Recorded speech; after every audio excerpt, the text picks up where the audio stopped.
ин гурӯҳи иборат аз сиёсатмадорону мансабдорони пешин ва як рӯзноманигорро ним сол пеш дар Тоҷикистон ба зиндон андохтанд.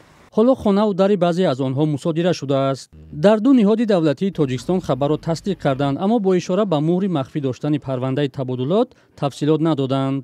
бояд қайд намуд ки санадҳои судӣ бо дар назардошти талаботҳое ки аз ҷониби мақомоти судӣ дар санади судӣ пешбинӣ шуда буданд ба пуррагӣ иҷро гардидааст ва ягон намуди шикоят аз болои амалҳои иҷрочиён ба хадамот доир ба ин масъала ворид нагардидааст аз ҷониби намояндагони онҳо ва ё хешрабҳои назикашон.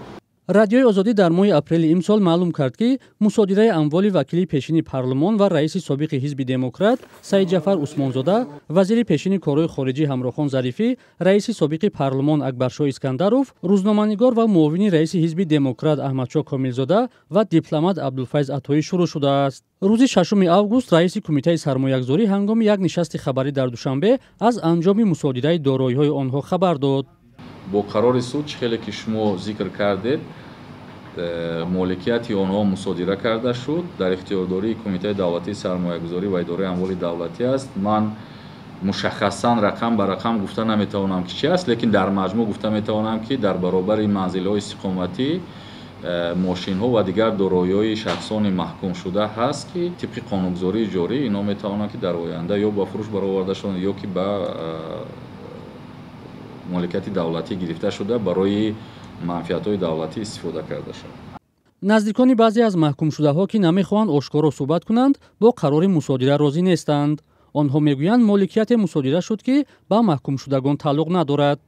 манзиле ки ба номи маҳкумшуда нест, инро низ фақат дар ҳамон сурате метавонанд мусодира кунанд ки агар исбот карда шавад ва исбот кунанд ки ин манзил аввал ба номи маҳкумшуда буд ё ин ки ба маблағҳои ба роҳи ҷиноят ба дастоварда шудаи маҳкумшуда харида шуда, барое ки мусодира нашавад, ӯро ин манзилро гирифта ба номи як каси дигар карданд.